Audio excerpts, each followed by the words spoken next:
The Art of Learning to Love Yourself by Natty on AO3. Read to you by Just Love Trees. Part 8. Poprocks. Summary. Katsuki walks from the principal's office the Monday after he explodes Deku's face. He's angry, seething with rage, and he needs to destroy something. He heads to the gym and wraps his hands, going to the gym's fireproof punching bag and letting loose. Die, damn Deku! Katsuki-centric, taking place after Revelation 2-3 and Daedalus Test. Trigger warnings given for this chapter are anger issues, references to child abuse, references to child neglect, references to bullying. Katsuki's hands ache as he strikes the punching bag again. It swings violently, but the gym that his parents signed him up for is fancy enough to afford fireproof bags, so aside from scorch marks, they're undamaged. That doesn't stop them from swinging, and the amount of time it takes for the bag to settle, even with him trying to catch it, only irritates him further. Katsuki is a wonderful student with a lot of potential. Deku must have been pinning the blame on him because he's jealous, the mousy principal said to the face of the angry, homeless-looking pro-hero. I found Izuku on the roof of a building, disassociating, with numerous handprints burned into his skin. Scars too. Tell me, how is a Quirkless boy supposed to burn handprints into himself, as you seem to be insinuating? He replies, voice flat but face and posture tense. Katsuki knows what anger looks like. He lives it constantly. So it's very easy for him to see its telltale signs marring his frame. Katsuki, despite his pride, knows he's extremely lucky to be a minor. Do you have any proof that it's our star student, Aizawa-san? The man replies, running a knobby hand through greasy, thinning hair. I'm not trying to discredit you, of course. You're a representative from UA. I just want to make sure that your information source is correct. Your star student? The man growls through clenched teeth, and Katsuki can barely find it in himself to breathe, only able to keep his scowl on his face because of habit.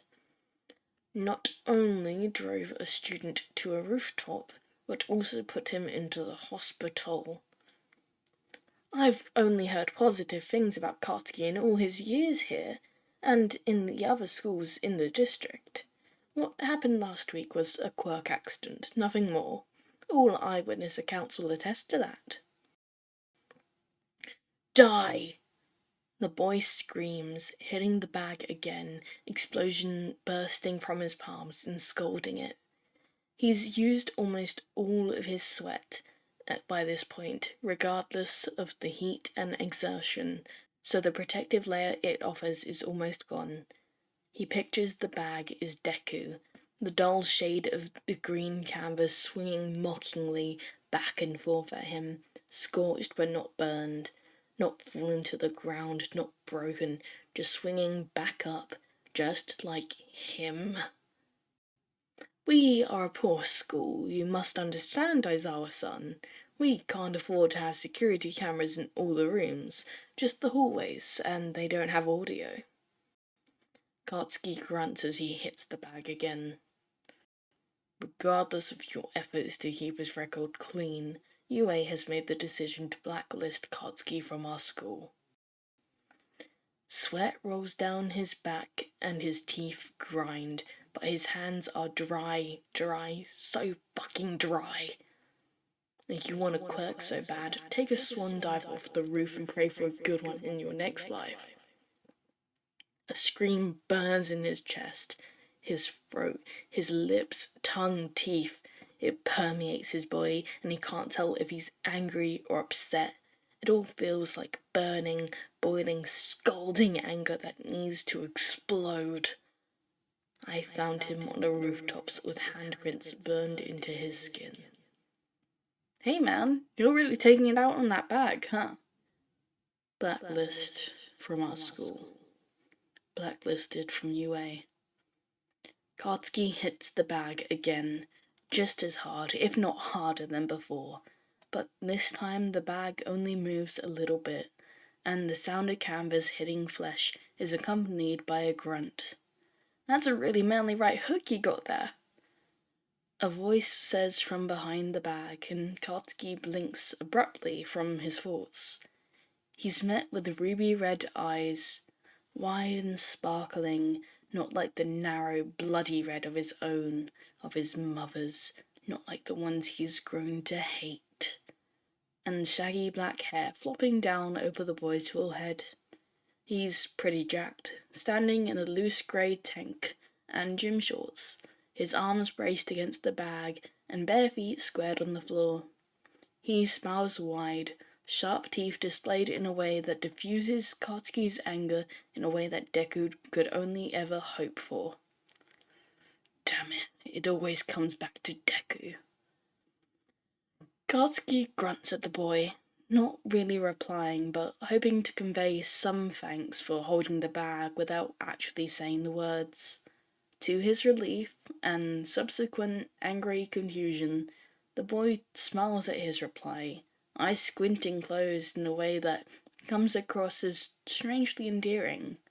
He pats the bag and shifts on his feet, an open invitation that Katsuki gladly takes, striking the bag again. It's more satisfying like this, bag held steady by this strange boy. He had to be strange. He saw Katsuki screaming at an exploding punching bag and came over anyways.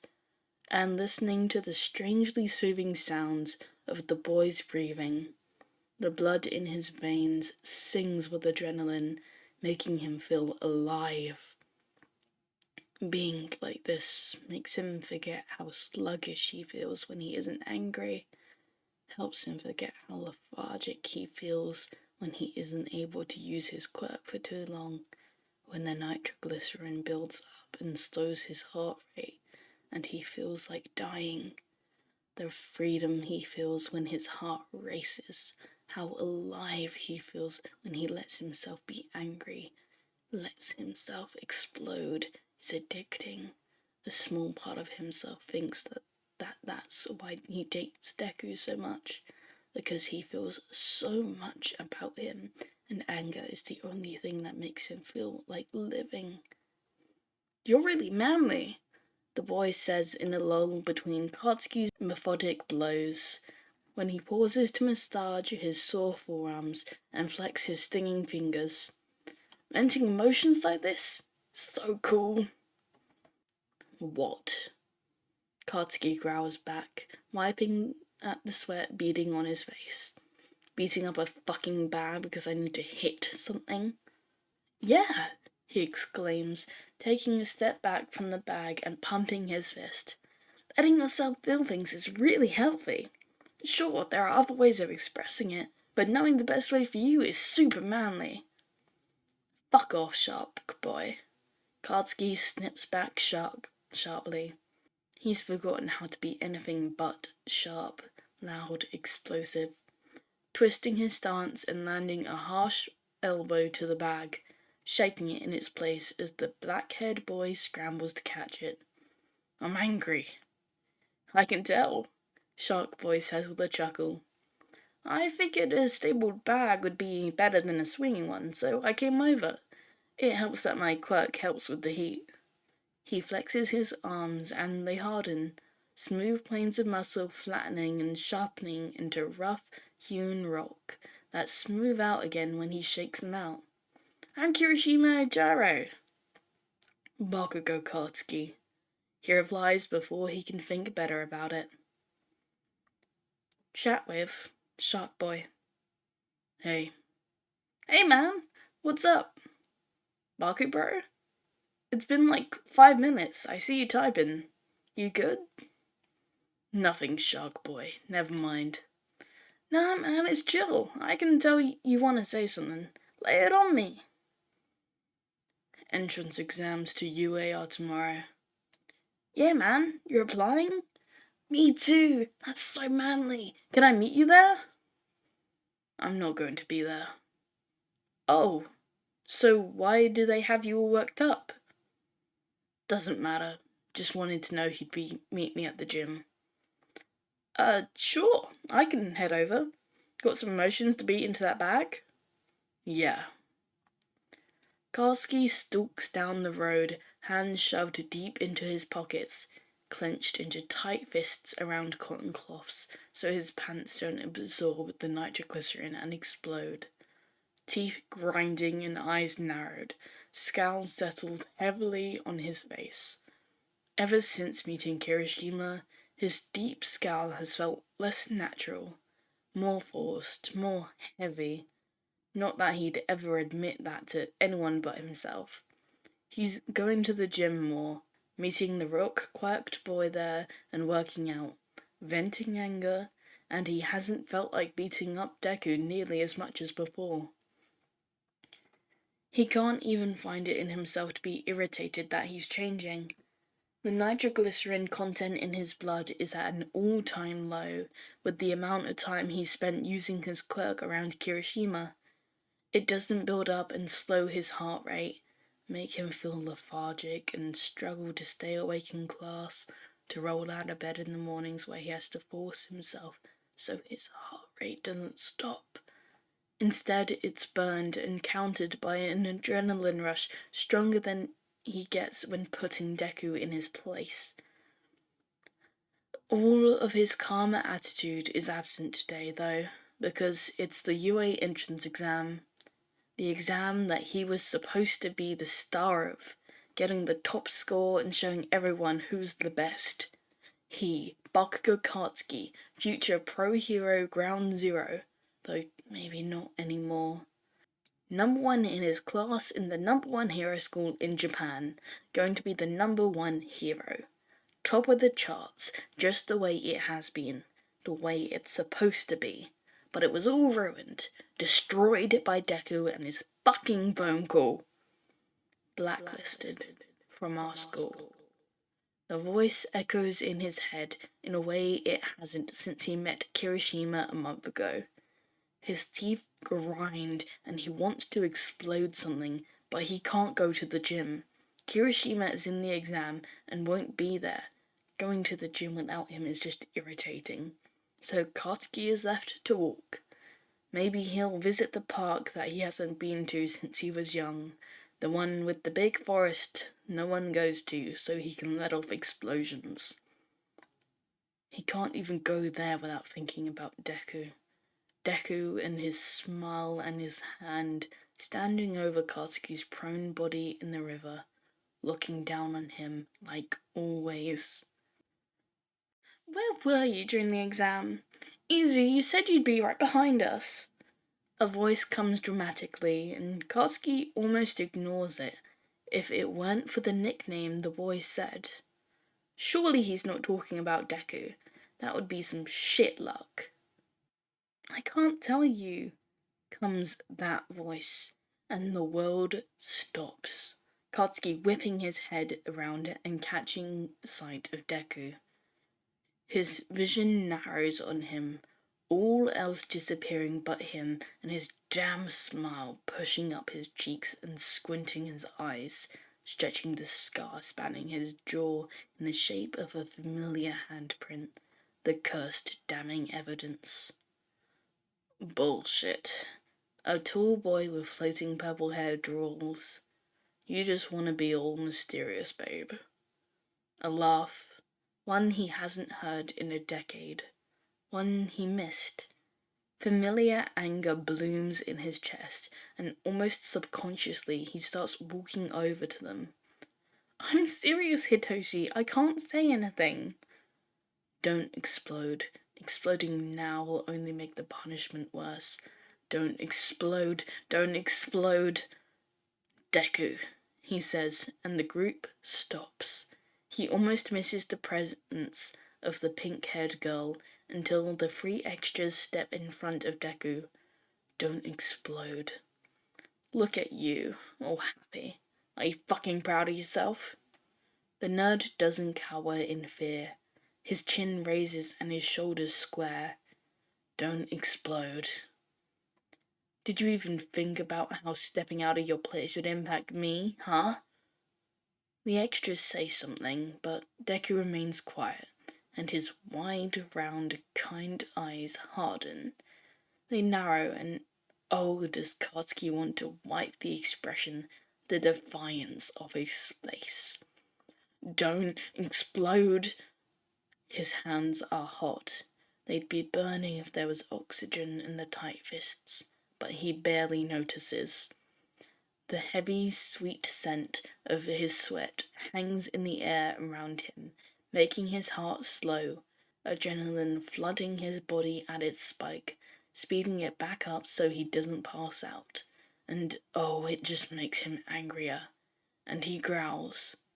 You think you can do anything. Anything you've done before was because of me. For me. He takes his hands from his pockets, keeping his fists closed tight. Don't explode! So his hands don't get hotter, don't sweat more in its positive feedback loop. And he shakes them out, trying to cool them down. I've lost my fucking mind, Deku. I spend my nights beating the shit out of punching bags, crying on the floor at the bathroom, shower on high pressure so the hag doesn't hear, the pounding water covering the sounds of quivering breaths so fucking Mitsuki doesn't beat his ass for being weak, for being a nuisance. But you're unaffected! His voice lowers and he gets close to the nerd, trying to leer in his face, but he's held back by hands and arms, too solid to resemble slime but restricting all the same. I'm blacklisted and you don't care.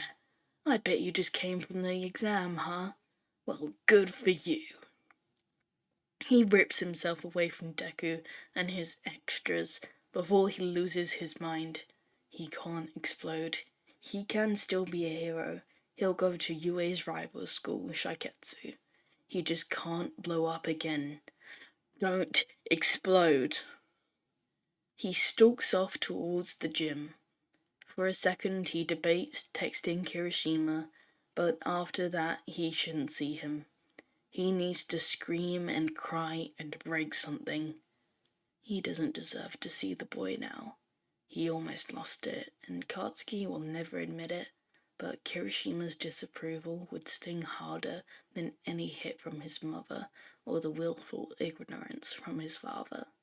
It would hurt just as much as being blacklisted, and that thought scares him. Not only that, but Katsuki thinks that if he sees his friend, he'll fall apart. When he gets to the gym and stalks off to the locker rooms, he sees the familiar head of black hair sitting on the bench, putting on his soft-soled gym shoes. Hey man, Kirishima exclaims, and Katsuki can feel something in his chest shatter. The anger that had been flowing hotly through his body turns cold, and his heart stutters. Something must have shown on his face, because suddenly concerned ruby-red eyes are close to his own, large hands fluttering uncertainly around him. Are you okay? But... Katsuki, what's wrong? Nothing, he wants to say. None of your business, Shark Boy. He grits his teeth and snarls around the water in his eyes and the trembling of his chin. His breath stutters, and what comes out isn't anything similar to what he wanted. Do you ever fuck up so bad? His voice comes out trembling, weak, and his mum would have smacked him upside the head, and Kirishima's hands grip onto his biceps, keeping him grounded, keeping him standing. And you want to change, to fix it, but you can't. You don't know how? You thought you were doing better, but then you see him happy without you and you just want to break him. To break something other than yourself. Hands slide back, followed by arms and shoulder and chest. Warm but not hot enough to burn. A sanctuary safe from prying eyes and safe from judgment. Yeah, the boy says. I do have regrets. Strong arms tighten, but it doesn't feel like the arms from earlier, and Katsuki's knees grow weak and he lets himself sink into Kirishima's shoulder. He doesn't cry. No tears fall from his eyes, but it's a near thing. What do you do about it? He whispers, and a hand runs through his hair. I get help. Knowing when you need help is super manly, and it'll just make you stronger. I see a therapist every other week, and it's helped a lot. Somehow, the words from Kirishima don't make him feel mocked, like they would from anyone else. They're sincere and spoken softly into his hair, and it's not patronizing. This isn't Kirishima looking down on him for being weak. It's him giving him a way to better himself, and he doesn't feel weak for it. I want to be a hero, Katsuki mutters. Then be a hero you can be proud of, Kirishima replies. I'll go to Shiketsu, he affirms, and he can feel the arms squeeze him in confirmation.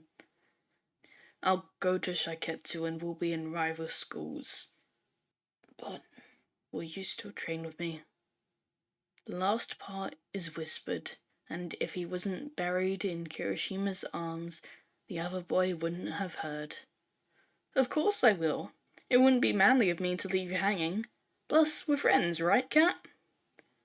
Katsuki huffs, and it's almost a laugh. You better not say a word of this to anyone, Kirishima.